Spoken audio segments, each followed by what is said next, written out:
Hello everyone, welcome to our channel. I hope कि आप अपने हाफ ईयर एग्जाम्स की बहुत ही अच्छी तरीके से प्रिपरेशन कर रहे होंगे। तो उसी प्रिपरेशन को एक स्टेप ऊपर करने वाले हैं। आज हम लोग करने वाले हैं मैथमेटिक्स के हाफ ईयरली का फुल सिलेबस रिवीजन। जितना भी आपका सिलेबस है एक ही वीडियो के अंदर कवर हो जाएगा। और उसी के साथ में आपको गारंटी देता हूं कि अगर आपने इस वीडियो को एंड तक देखा तो अगर आप एग्जाम के अंदर 60 स्कोर कर रहे थे तो आप इसको देखने के बाद में 70 प्लस स्कोर करने वाले हो। इस बात की श्योरिटी मैं आपको देता हूं, क्योंकि इसके अंदर मैं आपको ऐसी ट्रिक्स बताऊंगा जैसे कि आप क्वेश्चंस को है ना बहुत ही आसानी से सॉल्व कर सकते हो और थोड़ा फास्ट भी आप सॉल्व करोगे। और बहुत सारे बच्चों के ये होता है कि भैया हमें ना मैथ्स में ना थोड़ा डर लगता है, हमें क्वेश्चन समझ में नहीं आते, जो लैंग्वेज वाले क्वेश्चन होते हैं उससे हमें डर लगता है। तो वो सारे डर भी इसमें खत्म हो जाएंगे। फॉर्मूलास को कैसे याद रखना है वो भी हो जाएगा। और उसी के साथ में एक छोटा सा काम कर देना, अपने दोस्तों के साथ में शेयर कर देना ताकि उनका भी एग्जाम अच्छा हो जाए। अदरवाइज वो आकर के मेरे को बोलेंगे कि भैया आपने तो हमें बताया नहीं। तो एक छोटा सा काम कर सकते हो ना कि अपने सभी दोस्तों के साथ में इस वीडियो को शेयर कर देना। अब एग्जाम से पहले करना, एक तो एग्जाम के बाद में करो कि हाँ भाई मैं इनसे पढ़ के गया था, मेरे नंबर है, और वो बोलेगा कि यार बताया नहीं। ठीक है, तो ऐसा मत करना, प्लीज शेयर कर देना। ठीक है, अब मैं आप लोगों को बताता हूं मैथमेटिक्स का जो एग्जाम है ना वो बहुत ही ज्यादा सिंपल आता है। आप उसके अंदर है ना 100 आउट ऑफ 100 भी स्कोर कर सकते हो, मतलब 80 आउट ऑफ 80। तो उसको अटेम्प्ट करने का एक तरीका होता है। तो हम लोग सबसे फर्स्ट बात करते हैं कि आपको जो पेपर है उसको अटेम्प्ट किस तरीके से करना है। तो देखो ये जो पेपर है इसको आपको सबसे पहले देखना है कि किस तरीके के क्वेश्चंस। और मैं तो आप लोगों को रिकमेंड करूंगा कि आपको सीधा जो स्टार्ट करना है ना वो स्टार्ट करना है आपको सेक्शन डी से। अब सेक्शन डी से क्यों? क्योंकि देखो सेक्शन डी के जो क्वेश्चंस हैं वो होते हैं हमारे पास में 5 मार्क्स के क्वेश्चन होते हैं। अब अगर मान लो कि एग्जाम के अंदर आपके पास में टाइम कम बचता, आप जैसे छोटे क्वेश्चन उनको अच्छे से लिखते हो लैंग्वेज में, और यहां पर देखते हो कि भैया लास्ट के अंदर 10 मिनट बचे और 5 नंबर के 3 क्वेश्चन बचे, तो यहां पर कितने का लॉस होगा? 15 मार्क्स का लॉस हो जाएगा। लेकिन वहीं पर अगर 2-2 नंबर के भाई 3 भी छूट गए तो 6 नंबर ही तो जा रहे हैं। तो इसीलिए स्मार्ट वे से आपको क्या करना है, सेक्शन डी से स्टार्ट करना है। सेक्शन डी के बाद में आपको स्टार्ट करना होगा सेक्शन सी से या फिर सेक्शन ई से भी कर सकते हो, जिसके अंदर के केस बेस्ड क्वेश्चन होते हैं। उल्टे आपको पेपर को स्टार्ट करना है। ठीक है, ये बात तो हो गई कि भैया आपको स्टार्ट कैसे करना है। अब एक जो डाउट है वो ये होता है कि भैया हमसे ना एग्जाम के अंदर ना बहुत बार सिली मिस्टेक हो जाती है। अब चाहे से हम कुछ भी कर लें हमारे से सिली मिस्टेक हो जाती है। भैया 2 + 2 हमें पता है 4 है, लेकिन एग्जाम के अंदर पता नहीं वो 3 हो जाता है या फिर 2 × 3 5 हो जाता है। तो ऐसी गलतियां कैसे अवॉइड होंगी, तो इसका मैं एक बहुत ही अच्छा तरीका आपको बताता हूं। जब कभी भी आप एक बार कैलकुलेशन करो ना, जैसे कि मान लो कि मैं एक क्वेश्चन सॉल्व कर रहा, ये मेरा क्वेश्चन आया, मैंने इसको ऐसे सॉल्व किया और यहां पर कोई भी कैलकुलेशन आया, मेरा आंसर ही आ गया। चलो ठीक है, मैंने यहां पे इसको सॉल्व करके ये मेरा आंसर आ चुका है, मैंने अच्छे से सॉल्व किया। जब आप है ना अगले क्वेश्चन के ऊपर जाओ उससे पहले एक बार है ना स्टार्टिंग से देख लो कि हाँ भाई मैंने एक बार सही तो किया आएगा, क्योंकि इससे हो सकता है कि 5-10 सेकंड ज्यादा लगेंगे, लेकिन इससे आपके जो गलती होने के चांसेस है बहुत ही ज्यादा कम हो जाएंगे। और उसी के साथ में एक प्रेजेंटेशन की एक अच्छी सी टिप बताता हूं आपको क्या करना है। जब भी आप आंसर के अंदर, जैसे कि आपका क्वेश्चन है उसके अंदर आप कोई भी फॉर्मूला यूज कर, जैसे कि मान लो कि मैं आपको बताता हूं क्वाड्रेटिक फॉर्मूला हो गया होगा या फिर कोई भी फॉर्मूला है, तो आपको क्या करना है उस फॉर्मूले को ऐसे बॉक्स बना देना है और जो आपका आंसर हो उसको आपको बॉक्स बना देना है। इससे क्या होगा कि है ना दूर से अपीलिंग लगेगा कि हाँ भाई ये स्टूडेंट अच्छा है, इसने अच्छा लिखा है। ठीक है, ये बातें जो कि आपको इसमें याद रखनी है। और रही बात की जो लैंग्वेज वाले क्वेश्चंस होते हैं उसमें बहुत सारे स्टूडेंट्स को प्रॉब्लम आती है, तो उसको कैसे सॉल्व करना है। देखो एक तो आपका उसका लिखने का तरीका थोड़ा अलग होना चाहिए। जो भी आपको गिवन है वो आपको लिख देना है। ठीक है, एग्जाम के अंदर अगर आपको ज्यादा समझ में नहीं आ रहा, गिवन में लिख दो यार कि जो भी आपको गिवन है ABCD करके जो भी आपको गिवन है वो सब कुछ आपको इसमें लिख देना है। फिर सेकंड जो आपको उसके अंदर लैंग्वेज का थोड़ा ध्यान रखना है, क्योंकि उसके अंदर जो है लैंग्वेज थोड़ी इंपॉर्टेंट रहेगी। आप सीधा सॉल्व कर सकते हो लेकिन उसके अंदर आपके मार्क्स कटेंगे। तो आपको क्या करना है, उसको अच्छे से लैंग्वेज के अंदर फॉर्म करना है कि हम ये कर रहे हैं, इसके बाद में ये कर रहे हैं, ये सब चीजें आपको उसके अंदर लिखनी होंगी। तो ये कुछ टिप्स थे जो कि आपको एग्जाम प्रेजेंटेशन के अंदर हेल्प करेंगे। अब हम लोग रिवाइज करते हैं सारे के सारे फॉर्मूलाज। तो फिर अभी हम स्टार्ट करते हैं रियल नंबर से। अब देखो रियल नंबर से आप लोगों को इसमें ज्यादा कुछ याद रखने की जरूरत नहीं, कुछ 1-2 पॉइंट्स जो कि आपको याद रखने हैं। सबसे पहला पॉइंट तो ये है कि relation between LCM and the HCF for any 2 number, जो कि ए एंड बी कोई भी एक इंटीजर हो सकते हैं। तो आपको इसके लिए एक रिलेशन याद रखना है कि एचसीएफ इंटू एलसीएम उन दोनों नंबर का वो बराबर रहेगा उनके प्रोडक्ट के। तो ये इससे बेस्ट एक नंबर का क्वेश्चन आ सकता है, तो इसको थोड़ा ध्यान रखना है। फिर जो सेकंड पॉइंट आता है वो आता है कि इर्रेशनल नंबर क्या होते हैं। इर्रेशनल नंबर सभी को पता है कि जो कि पी बाय क्यू फॉर्म में नहीं आएंगे। अब पी बाय क्यू फॉर्म में कौन सा नहीं आता, पाई नहीं आता। अब आप बोलेंगे कि भैया पाई तो हम 22/7 लिखते, वो अप्रोक्सीमेट वैल्यू होती है, वो एग्जैक्ट वैल्यू पाई की नहीं होती। तो यहाँ पर पाई हो गया, √2 हो गया, √3 हो गया, जिनको कि पी बाय क्यू में नहीं रिप्रेजेंट करा जाता। अब जिनको पी बाय क्यू में रिप्रेजेंट कर सकते हैं तो वो नंबर हो जाते हैं रेशनल नंबर। वहां पर पी और क्यू क्या होते हैं, वो होते हैं को प्राइम नंबर, ठीक है। अब इसके एग्जांपल है जैसे कि 2 एक रैशनल नंबर है, 3/7 एक रैशनल नंबर है, इसी तरीके से करके पूरे पूरे रैशनल नंबर होते हैं। देन फिर इसके बाद में यहाँ पर ये जो पी बाय क्यू है, ये रैशनल के केस में होगा। याद रखना कि जब रैशनल नंबर होगा जब ये वाला केस लगेगा कि अब पी बाय क्यू जो है इसके दो हो सकते हैं। सबसे पहला होता है कि वो एंड हो जाए, मतलब कि जो नंबर है जैसे कि यहाँ पर 0.25, मतलब यहाँ पर ये एंड हो गया, इसके बाद में नहीं चल रहा। और अगर वो नहीं एंड होता है जैसे कि नॉट कम्स टू एंड, तो इसको कहा जाता है नॉन टर्मिनेटिंग। मतलब टर्मिनेटिंग का मतलब होता है कि खत्म होना, क्या कि खत्म हो जाए। तो यहाँ पर नॉन टर्मिनेटिंग इसलिए क्योंकि 1/3 को जब आप सॉल्व करेंगे तो ऐसा कि 0.33, तो आप कितना भी लिखते जाओ, आप 10,003 लिख दो, ये खत्म नहीं होगा क्योंकि कंटिन्यूसली रिपीट कर रहा है। तो जो खत्म नहीं होता उसको नॉन टर्मिनेटिंग कहा जाता है। तो यहाँ पर इस तरीके से इसको रिप्रेजेंट करा जाता है 0.3 के ऊपर बार लगा के, ठीक है। ये छोटी छोटी बातें जो कि आपको ध्यान रखनी। फिर इसके बाद में जो अगले वाले आते हैं वो आते हैं हमारे पास में पॉलिनोमियल से रिलेटेड। अब देखो पॉलिनोमियल में सबसे पहला जो आपको याद रखना है वो याद रखना है कि डिग्री ऑफ पॉलिनोमियल क्या होती है। देखो डिग्री क्या होती है, सिंपल सा वो होता है कि highest power of x in P of x. अब जैसे कि पी ऑफ एक्स कुछ भी हो सकता है जो कि एक्स की टर्म्स में होगा, जिसके अंदर की एक्स की हाईएस्ट पावर रहेगी वो रहेगी यहाँ पर इसकी डिग्री। अब जैसे कि लीनियर की अगर हम बात करें तो यहाँ पर ए एक्स प्लस बी, तो यहाँ पर देखो एक्स के ऊपर कितनी है, एक्स की पावर यहाँ पे 1 है, तो इसी वजह से क्या होगी, इसकी डिग्री 1 होगी। और क्वाड्रेटिक की अगर बात करें तो क्वाड्रेटिक के अंदर डिग्री 2 होती है। याद रखना कि डिग्री हमेशा हाईएस्ट होगी, हमेशा हाईएस्ट होती है। जैसे कि एग्जाम के अंदर क्वेश्चन ये आएगा कि 1/x + x² = 1, तो इसकी डिग्री क्या होगी। तो जब आप इसे सॉल्व करेंगे तो आपको इसकी डिग्री आनी चाहिए x3, मतलब इसकी डिग्री आनी चाहिए 3। अब ये कैसे आए ये मैं आप लोगों को एक बार थोड़ा सा एक्सप्लेन कर देता हूं, क्योंकि ये क्वेश्चन ऐसा एग्जाम में आने की काफी ज्यादा प्रोबेबिलिटी है। जैसे कि अभी भी मैंने लिखा कि 1/x प्लस ऑफ यहाँ पर x² और = मैंने क्या लिख दिया 1। अब इसके अंदर हमें निकालना है कि इसकी डिग्री क्या होगी। तो इसकी डिग्री किस तरीके से निकालेंगे, तो आपको क्या करना होगा कि सिंपल सा पूरे को सॉल्व करेंगे। जब आप इसे सॉल्व करेंगे तो एलसीएम लेंगे, नीचे x आएगा, यहाँ पर 1 प्लस यहाँ पे x³ हो जाएगा, = यहाँ पे 1 हो जाएगा। जब आप इसे सॉल्व करेंगे तो यहाँ पर बन जाएगा x³ - x + 1 = 0। तो ये क्या हो गया, यहाँ पर डिग्री जो होगी वो होगी यहाँ पे 3। याद रखनी है ये बात आपको याद रखना जरूरी है। आपको सॉल्व करके देखना होगा। एग्जाम के अंदर एग्जामिनर ऐसा क्वेश्चन देगा जिसके अंदर कि आप यहाँ पर इसके अंदर 3 की जगह पर आप 2 करके आओगे तो वहां पर वो गलती हो सकती है। इसीलिए वाला पॉइंट थोड़ा इंपॉर्टेंट है, इसलिए मैंने इसको इंक्लूड करा है। फिर क्यूबिक के अंदर इसकी डिग्री 3 हो जाती है और ये सिंपल सा था। अब इसके बाद में जो नेक्स्ट आता है कि जीरो ऑफ पॉलिनोमियल। अब ये क्या होता है, देखो जीरो वो होता है कि एक ऐसी वैल्यू x की जिसके लिए कि जो p ऑफ x है वो हो जाए 0। मतलब एक तरीके से आप ऐसे कुछ इसके अंदर पुट करिए, जैसे कि ये जो पॉलिनोमियल है इसके अंदर आप ऐसी कोई एक वैल्यू पुट करिए x की, जिससे कि पूरा का पूरा क्या हो जाएगा 0। तो वो जो वैल्यू रहेगी x की, जैसे कि x अगर आप 1 डालेंगे तो यहाँ पर इस पर 0 रहे तो मतलब x = 1 क्या हो गया, इसका एक रूट हो गया। एंड फिर इसके बाद में ये 0 भी कहते हैं, इसको रूट भी कहते हैं, कंफ्यूज मत हो जाना एग्जाम के अंदर। फिर इसके बाद में आते हैं अब ग्राफ। अब देखो ग्राफ से भी आप ये निकाल सकते हो कि कितने नंबर ऑफ जीरोस होंगे, कितने नंबर ऑफ रूट होंगे। तो इसके लिए आपको क्या याद रखना है, इसके लिए आपको यही याद रखना है कि वो कितनी बार x को टच कर रहा है। अब देखो इसको बात को समझने की कोशिश करना कि जितने भी टाइम वो टच करेगा उतने उसके रूट क्यों होंगे। अब जैसे कि यहां पर इसने इसको एक बार टच करा तो मतलब x की एक वैल्यू आ गई जहां पर कि इसकी जो वैल्यू है y = 0, जो कि यहां पर p ऑफ x है। तो यहां पर ये p ऑफ x 0 कितने के लिए होगा, x = जितनी भी बार आएगा तो उसके लिए 0 हो जाएगा। इसीलिए यहां पर जितनी बार टच करता है उतने इसमें रूट होते हैं। जैसे कि अभी पहला एग्जांपल है तो इसके अंदर कितने रूट होंगे, तो इसके अंदर रूट जब आप देखेंगे तो पहला रूट तो ये हो गया और एक दूसरा रूट ये हो गया। तो इसके अंदर नंबर ऑफ जीरोस कहो या फिर नंबर ऑफ रूट कहिए, वो आपके पास में आ जाएंगे यहाँ पर 2। फिर इसी तरीके से इस वाले के अंदर जब आप देखेंगे तो बस ये एक बार टच कर रहा है तो यहाँ पर एक वैल्यू आएगी x की, तो यहाँ पर जिसके अंदर नंबर ऑफ जीरो हो जाएगा वो हो जाएगा 1। इसका एकदम से करेक्ट आंसर है।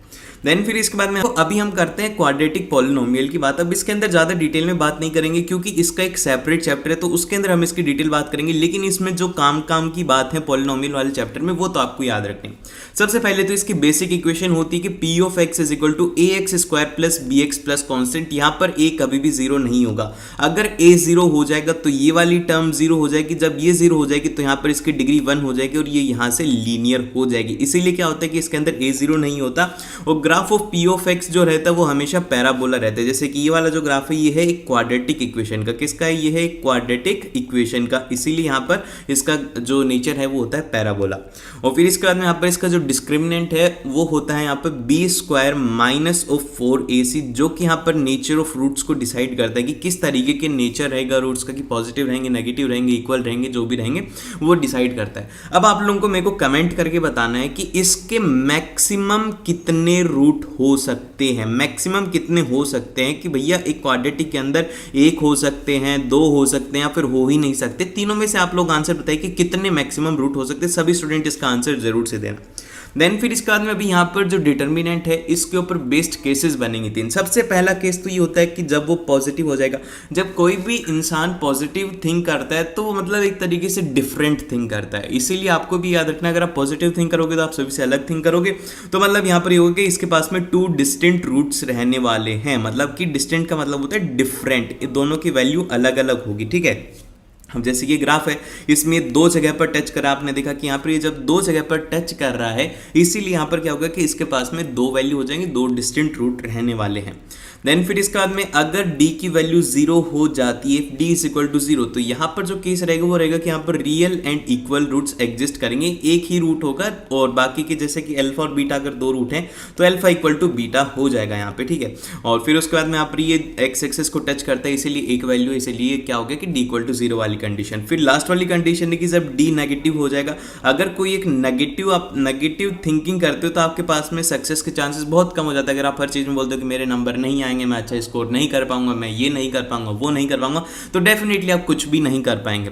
तो जब कोई भी नेगेटिव बात करता है तो इसलिए उसके कोई भी रूट नहीं होते, ना उससे कोई बात करना चाहता है, इसलिए इसके अंदर कोई भी रूट एग्जिस्ट नहीं करते। फिर इसके बाद में यहाँ पर जो नेक्स्ट आता है वो आता है क्यूबिक पॉलिनोमियल। अब देखो क्यूबिक पॉलिनोमियल क्या होता है, ये होता है ax क्यूब प्लस ऑफ यहाँ पर bx स्क्वायर और plus of cx plus of d और इक्वल टू 0। तो ये क्या हो गया, ये हो गया क्यूबिक पॉलिनोमियल। अब इसके अंदर इसकी जो डिग्री है वो यहाँ पर 3, ये आप लोगों को पता होना चाहिए, बार बार बताने की जरूरत नहीं है, बस एक बार रिमाइंड कर लो कि यहाँ पर 3 डिग्री हो गई। तो यहाँ पर जब इसकी 3 डिग्री है तो इसका मतलब ये होगा कि इसके पास में नंबर ऑफ जो रूट्स रहेंगे वो रहेंगे यहाँ पर 3 रूट रहने वाले हैं। ठीक है, ये आपको याद रखना है कि इसके 3 रूट रहेंगे क्योंकि 3 बार एक्स एक्सिस को टच कर रहा है। ये इस तरीके से इसका ग्राफ होता है एक जनरल इक्वेशन का। तो फर्स्ट रूट यहाँ पे है, सेकंड रूट यहाँ पर और थर्ड रूट यहाँ पर है, इसलिए इसके 3 रूट एग्जिस्ट करते हैं, मैक्सिमम 3 रूट एग्जिस्ट करते हैं। अब इसके बाद में आता है हमारे पास में नेक्स्ट चैप्टर के ऊपर जाने से पहले ये करो, जल्दी से लाइक करो और शेयर करो अपने दोस्तों के साथ में और उसी के साथ में सब्सक्राइब भी कर लेना ताकि आप लोगों को ऐसी ही और मजेदार वीडियोस मिलती रहेंगी। अब सबसे फर्स्ट में आता है यहाँ पर pair of linear equation in 2 variable. अब देखो इस चैप्टर से क्वेश्चन कैसा है कि इसमें सबसे पहला जो क्वेश्चन पूछा जाता है कि यूनिक सॉल्यूशन होगा, नो सॉल्यूशन होगा, इनफाइनाइट सॉल्यूशन होगा, ऐसे क्वेश्चन आते हैं। तो आपको सबसे पहले याद रखने की आपको 2 इक्वेशन दी जाएंगी इस तरीके से। अब आपको यहाँ पर कंपेयर करना होगा इनका कोफिशिएंट, कि x का कोफिशिएंट a1 है, x का यहाँ पर दूसरे वाली के अंदर a2 है, इन दोनों को कंपेयर करना, रेशियो निकालना है, फिर आपको डिसाइड करना होगा कि क्या सही है क्या गलत है। अब जैसे कि a1 upon a2 is not equal to b1 upon b2, तो यहाँ पर अगर ऐसी सिचुएशन होती है तो इस केस के अंदर जो सॉल्यूशन है वो हमेशा रहेगा यूनिक सॉल्यूशन, सिर्फ और सिर्फ एक सॉल्यूशन रहेगा। और जो ऐसी लाइंस होती हैं, ये किसकी इक्वेशन है, ये लाइन की इक्वेशन। जब आप इसे ड्रॉ करेंगे ग्राफ पेपर के ऊपर x और y एक्सिस पर, तो ये जो है इस तरीके से एक लाइन बन जाएगी। ठीक है, तो यहाँ पर ये इंटरसेक्टिंग लाइन होंगी दोनों, और अगर मान लो कि दोनों बराबर हैं a1 upon a2 is equal to b1 upon b2, पर ये c1 अपॉन c2 के बराबर नहीं है, तो इस केस के अंदर कोई भी सॉल्यूशन एग्जिस्ट नहीं करता। और ये जो केस है ये है पैरेलल लाइन का केस, और इसको ही इनकंसिस्टेंट सिस्टम सॉल्यूशन भी कहा जाता है, इनकंसिस्टेंट सॉल्यूशन भी कहा जाएगा। तो इसको लेकर के कंफ्यूज मत होना, कुछ टर्म्स होते हैं जिनको लेकर के कंफ्यूज होते हैं, इसलिए मैं बोलता हूँ कि कंफ्यूज मत होना। और फिर इसके बाद में लास्ट के अंदर आता वो आता है इनफाइनाइटली सॉल्यूशन, जिसके कि मतलब काफी सारे सॉल्यूशन। अब काफी सारे सॉल्यूशन की कंडीशन ये हो सकती है कि आप सभी को बराबर कर दो, a1/a2 is equal to b1/b2, b2 जो है वो c1 c2 के बराबर हो जाए। तो इस तरीके की जो लाइंस होती है उनको कहा जाता है कोइंसिडेंट लाइंस। ठीक है, ये अपने दिमाग में बैठा लो कि 3 केस होते हैं, यूनिक सॉल्यूशन, नो सॉल्यूशन और इनफाइनाइट सॉल्यूशन। मैं तो इस तरीके से याद रखता हूँ कि पहले ये दोनों इक्वल नहीं है, फिर ये इक्वल हो गया, ये इक्वल नहीं है तो नो सॉल्यूशन, फिर इसके बाद जब तीनों इक्वल हो गए तो इनफाइनाइट सॉल्यूशन। ज्यादा बड़ी बात नहीं है इसमें। ठीक है, देन फिर इसके बाद में जो नेक्स्ट आता है कि आपको अगर सॉल्व करना है, कि आपको इक्वेशन गिवन है कि आपको इसे सॉल्व करना है, तो आप इसको किस तरीके से सॉल्व करेंगे। सबसे पहला तरीका तो होता है कि आप दोनों का ग्राफ ड्रॉ कर लीजिए और उससे आपको वैल्यू मिल जाएगी एक्स और वाई की, तो वहां से आप निकाल सकते हैं। अब अगर मान लो कि सॉल्व आपको करना है कि एग्जैक्टली पेपर पर आ रहा है कि आपको कहा जाए कि solve this equation by substitution और बाय एलिमिनेशन, तो आपको किस तरीके से करना है। देखो सब्स्टिट्यूशन के अंदर सिंपल सी बात ये होती है, आपको मैं एग्जांपल से समझाता हूं। जैसे कि पहली इक्वेशन गिवन है 7x - 15y is equal to 2, ये इक्वेशन है। और फिर सेकंड है कि x + 2y is equal to 3। तो यहां से आपको क्या करना है कि एक ऐसा सिंपल वे के अंदर निकालना है कि आपको x की टर्म्स में निकाल लो। जैसे कि यहां पर हमने x की वैल्यू निकाली, फिर x की वैल्यू को हमने क्या करा कि y की टर्म्स में इसमें सब्स्टिट्यूट कर दिया। तो यहां से जब सॉल्व करेंगे तो हमें सिर्फ और सिर्फ y मिलेगा और लास्ट के अंदर y की वैल्यू यहां पर आ गई। तो यहां पे जो y की वैल्यू होगी वो होगी 19/29, इसका करेक्ट आंसर हो गया। देन फिर इसके बाद में अगर आपको x की वैल्यू निकालनी है, अब x की वैल्यू निकालने के लिए चाहे आप फर्स्ट इक्वेशन के अंदर करो या फिर सेकंड इक्वेशन के अंदर करो, आपको x की वैल्यू मिल जाएगी। अब जैसे कि हम क्या करते हैं कि सेकंड इक्वेशन के अंदर y इज इक्वल टू ये पुट करते हैं, तो हमारे पास में x की वैल्यू निकल के आ जाएगी। तो बस सब्स्टिट्यूशन के अंदर ये है कि आपको x को y की टर्म्स में निकालना है। क्या करना है कि x को y की टर्म्स में निकालना है, फिर उसको उस इक्वेशन में पुट कर देना और फिर वहां से y की, फिर उसके बाद में x की वैल्यू निकाल लेनी है। देन फिर इसके बाद में जो अगला मेथड आता है वो आता है यहाँ पर बाय एलिमिनेशन। अब एलिमिनेशन का मतलब क्या होता है कि आप किसी चीज को एलिमिनेट कर रहे हो। इसका मतलब ये हो गया कि आप या तो एक बार x को कैंसिल कर देते हो पूरी टर्म में से, फिर एक बार y को कैंसिल कर देते हो। तो 2 बार आपको ऐसे एडिशन या फिर सब्ट्रैक्शन करके आपको ऐसा बनाना होगा कि उसके अंदर एक बार x की टर्म पूरी कैंसिल हो जाए। जैसे कि अभी इसके अंदर इक्वेशन गिवन है x + 3y = 6, 2x + 3y = 12। तो अब आपको कैंसिल करना है, तो आप क्या करोगे, आप बोलोगे कि भैया इक्वेशन सेकंड में से इक्वेशन फर्स्ट को माइनस कर दो, क्योंकि दोनों के अंदर 3y है तो 3y दोनों में से कैंसिल हो जाएगा। वही हमने किया यहाँ पर, जब हमने सॉल्व करा तो ये 3y से 3y कैंसिल हो गया और लास्ट के अंदर x = 6 आ गया। अब ये जो x की वैल्यू आई है, अब चाहे से आप इसको इक्वेशन 1 में पुट करो या फिर इक्वेशन 2 के अंदर पुट करो, आपको सॉल्यूशन मिल जाएगा। तो हमने जब इसे सॉल्व करा तो यहाँ से y = 0 इसका आंसर हो गया और लास्ट के अंदर हम बोल सकते हैं इसका जो सॉल्यूशन हो गया वो हो गया x = 6 और y = 0 इसका सॉल्यूशन है। इस तरीके से आपको सॉल्व करने होते हैं, ये 2 मेथड होते हैं। अब इसके बाद में जो हमारा नेक्स्ट टॉपिक आता है वो आता है लाइंस। अब देखो लाइन से रिलेटेड एग्जाम के अंदर क्वेश्चन आएंगे, इसकी टर्म जो है वो थोड़ी अटपटी सी होंगी और उसी वजह से एग्जाम में क्वेश्चन गलत हो सकता है। अब देखो इसके अंदर सबसे फर्स्ट तो ये याद रखना कि हॉरिजॉन्टल जो होता है वो होती है एक्स एक्सिस। बस एक याद रखो, हॉरिजॉन्टल मतलब एक्स एक्सिस, मतलब लेटी हुई जो एक्सिस रहेगी उसको आपको एक्स एक्सिस करना है, उसको एब्सिस कहा जाता है। और वाई एक्सिस वर्टिकल होती है और इसको ऑर्डिनेट कहा जाता है। देन फिर इसके बाद में इसके अंदर जो डिस्टेंस फॉर्मूला लगाना है, जैसे कि 2 पॉइंट दिए हुए हैं आपको, एक x1, x2 और क्यों दिया हुआ है x2, y2। तो आपको इनके बीच का अगर डिस्टेंस निकालना है तो डिस्टेंस किस तरीके से निकालेंगे वो आपको निकालना होगा √(x2 - x1) का whole square plus (y2 - y1) का होल स्क्वायर। आपको इस तरीके से सॉल्व करना है और यहां से p क्योंकि डिस्टेंस आएगी कि इनके बीच में कितनी डिस्टेंस है। देन फिर इसके बाद में हम चलते हैं नेक्स्ट की तरफ, जो कि आता है यहाँ पर सेक्शन फॉर्मूला। अब देखिए सेक्शन फॉर्मूला क्या होता है। सेक्शन फॉर्मूला इस तरीके से होता है कि एक ए बी लाइन है, उसके बीच में एक पॉइंट रहेगा जो कि क्या करेगा कि उनको एक रेशियो में स्प्लिट कर देगा। जैसे कि 1:2 के अंदर कर दिया, 1:3 के अंदर कर दिया। तो इसके अंदर अब आपको कोऑर्डिनेट निकालना होगा पी का। तो किस तरीके से निकालेंगे, इसके लिए एक फॉर्मूला है, ठीक है। अब जैसे कि हमने बोल दिया कि जो हमारे पी पॉइंट है इसको स्प्लिट कर रहे हैं m1:m2 के अंदर, ठीक है। तो अब इसको आपको कैसे लिखना होगा, इसका एक्स कोऑर्डिनेट लिखने के लिए, एक्स कोऑर्डिनेट लिखने के लिए आप याद रखना कि आपको m1 को x2 के साथ में मल्टीप्लाई करना है। मतलब ये वाला जो रेशियो है इसको इसके साथ में मल्टीप्लाई करना है, m2 को x1 वालों के साथ में मल्टीप्लाई करना है। तो x कोऑर्डिनेट के लिए आपको करना होगा कि यहाँ पर m1 × x2 ± m2 × x1 divide by में आ जाएगा m1 + m2।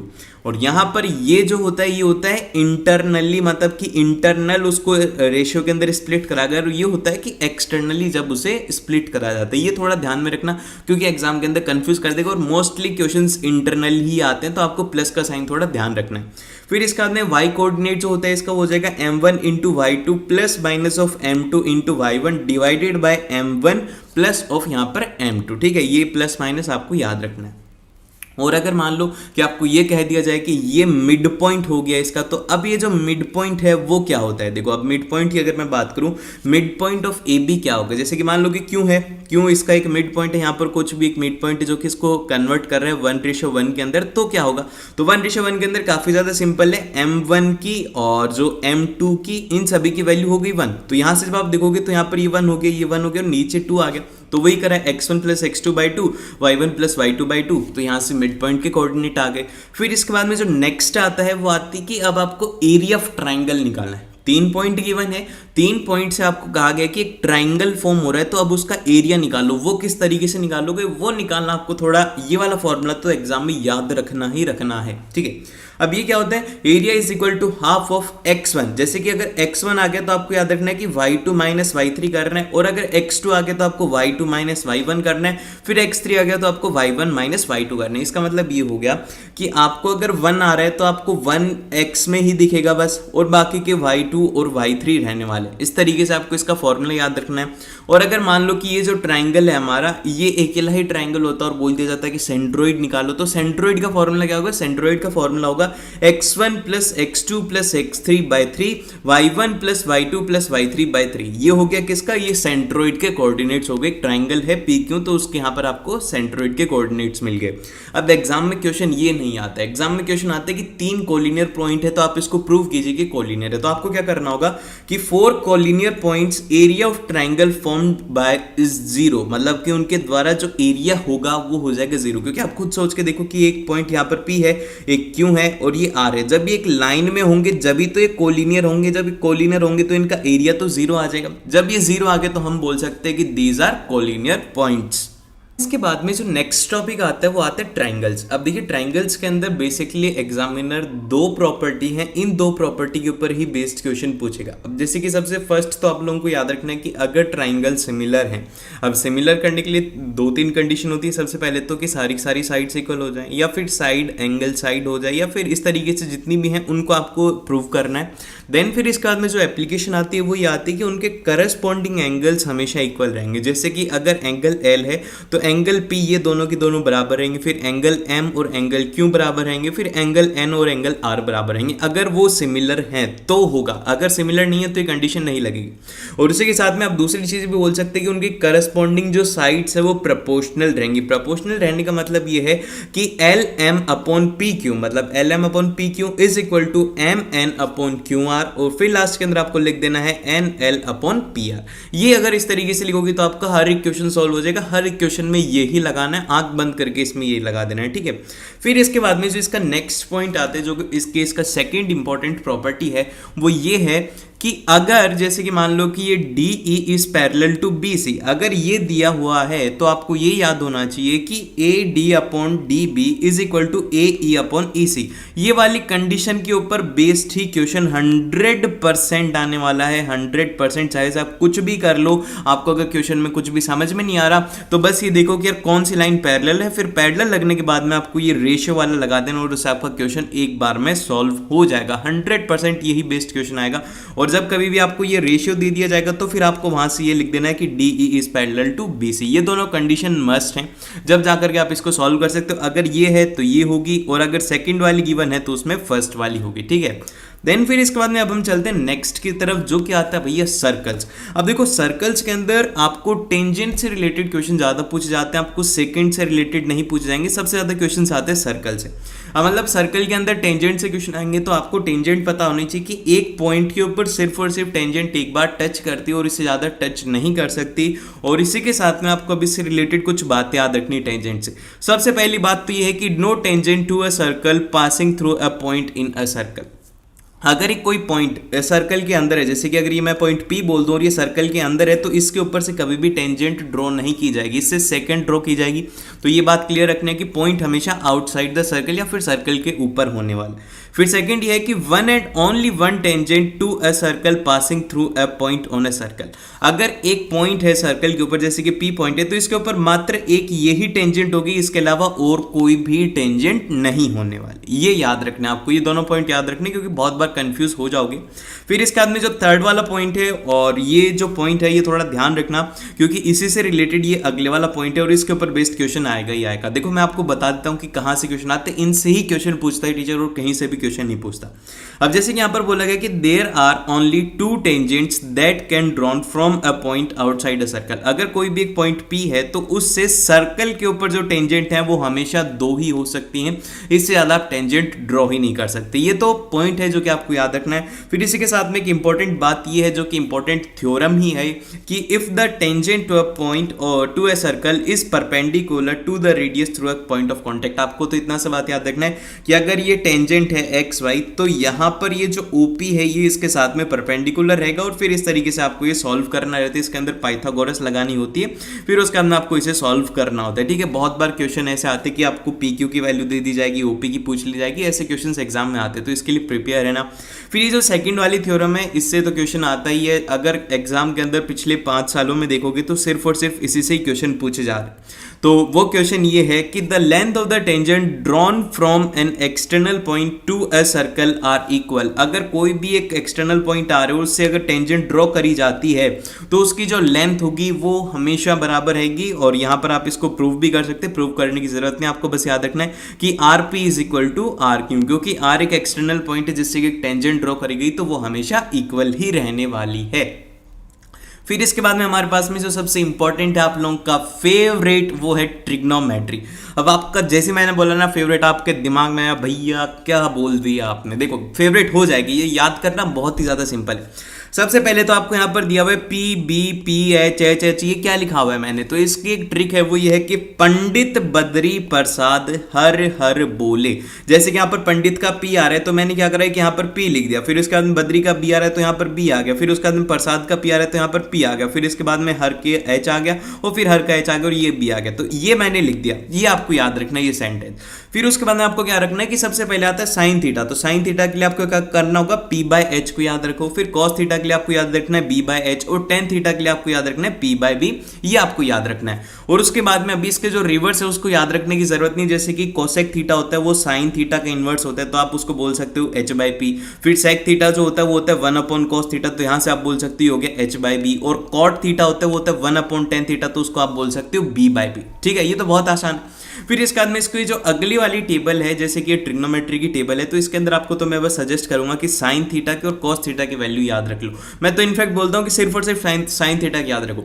जैसे कि साइन 0 की 0 होती है तो यहाँ पर कॉस थीटा की 90 की 0 होती है। फिर इसके बाद में इसकी साइन 30 डिग्री की 1/2 होती है, तो कॉस 60 की 1/2 होती है। तो एक याद कर लो, फिर इसकी रिवर्स में कॉस क्या आ जाएगी, फिर इन दोनों को डिवाइड करके टेन थीटा की ला सकते हो, जैसे कि साइन थीटा अपॉन में कॉस थीटा कर देना, उससे आपके पास में इसकी वैल्यू आ जाएगी, अगर याद नहीं है तो। अदरवाइज इसको याद भी कर सकते हो, काफी ज्यादा आसान है। और उसी के साथ में अब एक थ्योरम आती है, वो आती है पाइथागोरस थ्योरम, जो कि इसके अंदर आपको काफी ज्यादा काम में आएगी। वो ये है कि बेस का स्क्वायर प्लस परपेंडिकुलर का स्क्वायर जो रहेगा वो रहेगा हाइपोटेनियस के स्क्वायर के बराबर रहेगा। ये आपको याद रखना है, क्योंकि एग्जाम के अंदर क्वेश्चन यहीं से आएंगे।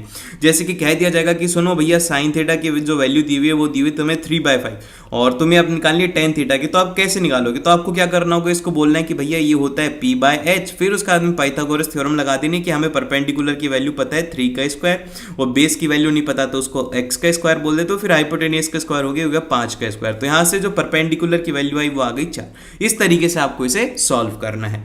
देन फिर इसके बाद में चलते हैं हम अगले की तरफ, जो कि आते हैं यहाँ पर ट्रिग्नोमेट्री आइडेंटिटी। ये 3 आइडेंटिटी इंपॉर्टेंट है। इसके अंदर जो सबसे पहली आइडेंटिटी है वो ये है कि sine square theta plus cos square theta is equal to 1। ये बहुत ही ज्यादा सिंपल है। एग्जाम के अंदर आपको बोल दिया जाएगा कि cos स्क्वायर थीटा की वैल्यू ये है, तो साइन स्क्वायर थीटा की वैल्यू निकालो, तो आपको ये वाली आइडेंटिटी काम में लेनी है। फिर उसके बाद में इसकी जो अगले वाली आइडेंटिटी है वो है tan स्क्वायर थीटा प्लस 1। तो इसके लिए क्या कराएगी कि जो फर्स्ट वाली आइडेंटिटी थी इसको डिवाइड कर दिया cos स्क्वायर थीटा से। ठीक है, जब cos स्क्वायर थीटा से करा तो sine square theta by cos square theta ही होगा tan स्क्वायर थीटा प्लस 1, और यहाँ पर बन गया cot स्क्वायर थीटा, ठीक है। इसी तरीके से अगले वाली के अंदर क्या करा है, इसके अंदर 1/sin² थीटा से फर्स्ट को डिवाइड कर दिया, तो यहां से ये वाली इक्वेशन बन गई cot² theta plus 1 = cosec² theta. ये आपको याद रखना है। देखो इन तीनों आइडेंटिटी में से किसी के ऊपर भी बेस्ड क्वेश्चन आ सकता है, ये काफी ज्यादा इंपॉर्टेंट है। फिर इसके बाद में चलते हैं हम अगले की तरफ, जो कि आता है यहाँ पर प्रोबेबिलिटी। अब देखो प्रोबेबिलिटी का मात्र एक फॉर्मूला है, इसी के ऊपर ही बेस्ड क्वेश्चन आएगा। अब probability of happening any event जो होता है वो होता है कि number of favourable outcome divide by होता है total number of possible outcome. मतलब क्या हुआ भैया इसका, जैसे कि मान लो कि एक कॉइन है, ठीक है, कॉइन को जब आप टॉस करते हो, टॉस करने के बाद में क्या हो सकता है, टॉस करने के बाद में दो पॉसिबिलिटी बनती है कि एक तो हेड आ जाएगा और दूसरा टेल आ जाएगा, ठीक है। अभी ये हो गया। अब इसके बाद में आपको निकालना है कि टेल आने की प्रोबेबिलिटी क्या है। तो आपके फेवर में कौन सा हो गया, आपको तो क्या चाहिए, आपको तो सिर्फ और सिर्फ वो चाहिए कि भैया मेरा तो टेल ही आए, तो आपके फेवर में 1 हो गया। लेकिन टोटल कितने हो गए, वो हो गए 2। तो आपको करना है कि 1/2, क्योंकि आपके फेवर में 1 था और टोटल 2 थे, तो इसकी प्रोबेबिलिटी होगी वो होगी 0.5, ठीक है। और हमेशा प्रोबेबिलिटी जो है वो 1 से कम या फिर 1 के बराबर हो सकती है, 1 से बड़ी कभी नहीं होगी। अगर ऐसा आ रहा है तो वहां पर आपका क्वेश्चन गलत है। फिर इसके बाद यहाँ पर मैंने एक एग्जांपल दिया हुआ है कि probability of pass in exam, कि आप मैथ्स के एग्जाम में पास होंगे, कितनी प्रोबेबिलिटी है। तो इसके लिए आपको क्या करना है कि आपको देखना है कि ये जो 8 है ये है टोटल चैप्टर्स, कि आपके एग्जाम के अंदर इतने चैप्टर आ रहे हैं और ऊपर आएंगे कि आपको कितने चैप्टर आते हैं, उतनी आपकी परसेंटेज तैयारी और उतने ही चांसेस आपके पास होने के। तो ये आप अपनी प्रोबेबिलिटी निकाल सकते हो। और लास्ट के अंदर अगर बात करी जाए कि कोई भी इवेंट नहीं होगा तो उसकी प्रोबेबिलिटी क्या होती है, उसके लिए आपको क्या करना है कि उसकी प्रोबेबिलिटी निकालना और उसमें से 1 को सब्ट्रैक्ट कर देना, फिर आपका आंसर आ जाएगा। आई होप कि आपको अच्छे से समझ में आया होगा, और अच्छे से समझ में आया तो लाइक कर दीजिएगा और सब्सक्राइब कर लीजिएगा।